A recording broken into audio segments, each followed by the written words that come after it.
We're going to turn now to Hawaii. One of the first of its kind lawsuits has been filed in the deadly Maui wildfires, blaming a private landowner along with the state of Hawaii for the death of a 57-year-old woman. The wrongful death lawsuit blames Bishop Estate, Hawaii's largest private landowner, for failing to control dry grass and brush on its property, even though it knew it posed a fire hazard. Rebecca Rands and her boyfriend died in the August 8th wildfire as they ran for their lives. Their home was burned to the ground along with much of Lahaina. It decimated much of West Maui. Maui County and Hawaii Electric are also named in this lawsuit, which claims the combination of weather, uncontrolled vegetation, and aging electrical infrastructure created a tinderbox ready to explode on Maui. Rands is one of at least 115 people who died in the wildfires, and this lawsuit, one of at least 17 that have been filed so far.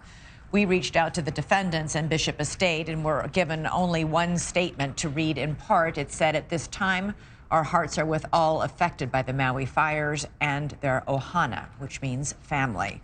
Jim Bickerton is co-counsel representing Rands' family. He joins me now.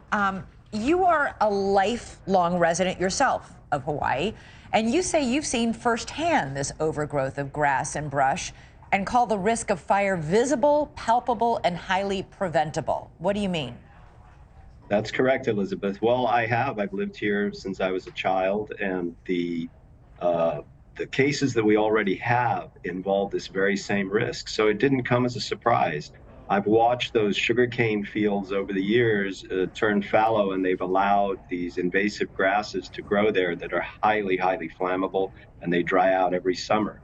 And what really triggered us in this case was this exact same thing happened in 2018. And then I had to listen to folks on TV telling us, who knew? Who could have guessed? Right. It was identical. There was a hurricane passing to the south.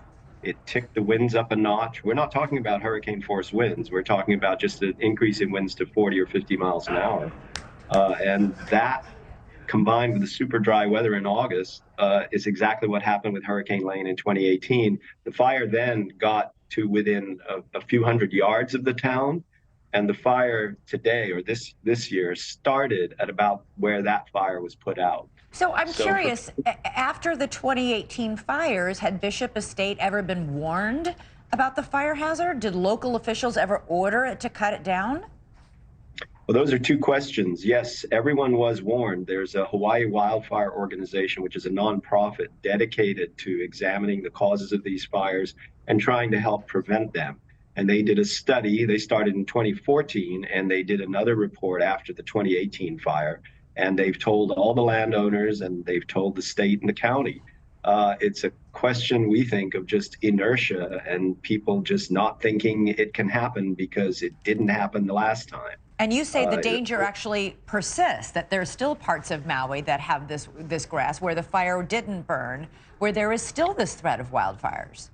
That's correct. Even all around Lahaina, the fire did not get to certain areas. There's still large fields of this grass. And if we get another hurricane or another strong wind event during the dry season, we could see another fire of this magnitude. And I'm just curious, the electric company has said that they did not turn off the electricity to the power lines because it was needed to fuel the fire hydrants that firefighters needed to put out the fire. What do you make of that defense? Is that valid?